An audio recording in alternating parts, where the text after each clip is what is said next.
Social enterprise or social business is a term that's used interchangeably, and it's perhaps one of the most talked about topic today's global economy, because we are realizing as a society that unless we impact social improvement through business and economic motivation, things will not change, right? So that's why we're talking about it so much. Now, the definition of social enterprise or social business is such that it's a business that's profit-driven. You may have an investor. The investor needs a return. However, even with all that, the core mantra of the enterprise is having mass social impact or a social impact, if not the mass social impact, right? And we have seen the first generation of social businesses whereby is very much geared towards bottom of the pyramid entrepreneurs who have no education, no buying power, no collateral, et cetera, through microfinance and other vehicle. Now that's a great starting point, but the next generation social enterprise is going to focus on knowledge worker and middle class, because that's how you create the next generation social wealth. This is not about socialism, but social wealth, it comes from middle class. If you want to have social impact, and if you want to have next generation economic model and sort of businesses that's going to have mass social impact, then you have to focus on knowledge workers who's going to be able to create that middle class who is going to have that discretionary income with education and technology and the business model that are infused with technology that's going to create the next generation wealth factor as a society in general.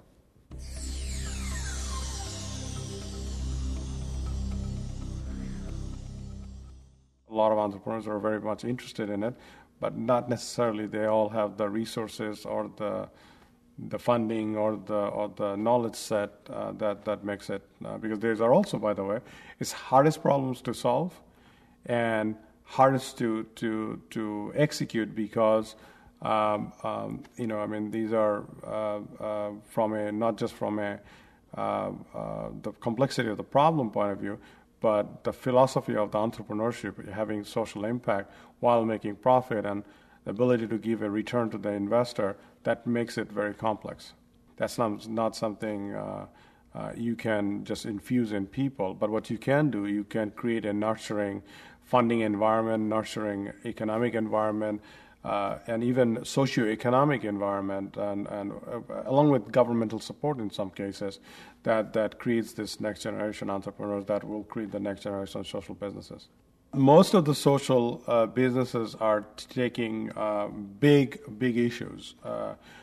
Take, for example, pure water. I mean, it's fascinating to look at that we can send people to moon, but we can't have drinking water. I mean, that's shameful, right? So, for example, look at electricity. We have ton of energy, all various kind of energy. Some cases, the energy is not being distributed because a distribution model, not because of the technology itself. Energy, a lot of people have begun to call ET or energy technology, just like IT is now people call it ET. The impact of ET is going to be tremendous because it impacts access to the information, it increases the living condition, et cetera.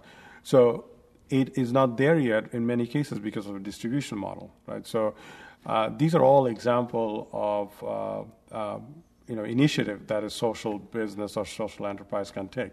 Education is another factor to it. We all heard about the $100 laptop. It's a great example of impacting macro education by giving them the access to the information highway so that people can learn more.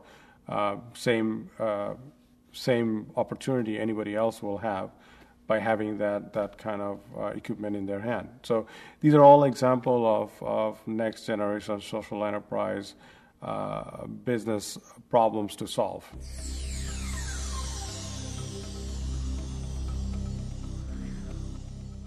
I think the next generation social enterprises are going to be very much for the knowledge economy, knowledge driven, and it's all going to be technology enabled because any knowledge business today is infused with technology.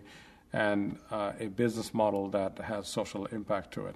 The key thing is that taking that technology and making it affordable. So let me give you an example of affordable ICT, or across the globe, people call it ICT, or information communication technology. Right? Cell phone is an example of that.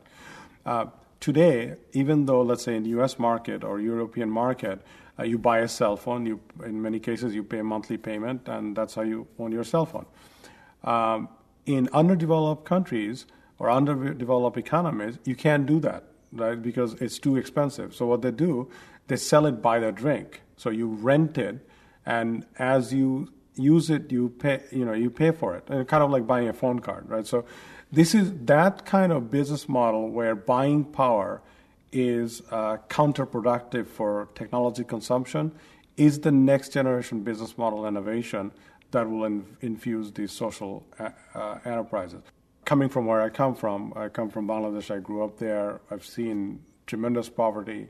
And I've also seen the early stages of social businesses, like things like, companies like BRAC, or organizations like BRAC and Grameen, who has focused primarily on non-knowledge workforce to create social enterprises. So personally, it's very important to me that I, being a knowledge worker and more of a knowledge entrepreneur, I have an impact I do something with my acquired knowledge to impact the next generation social entrepreneurs. And as a result, these underprivileged environments will have greater opportunity than they have today.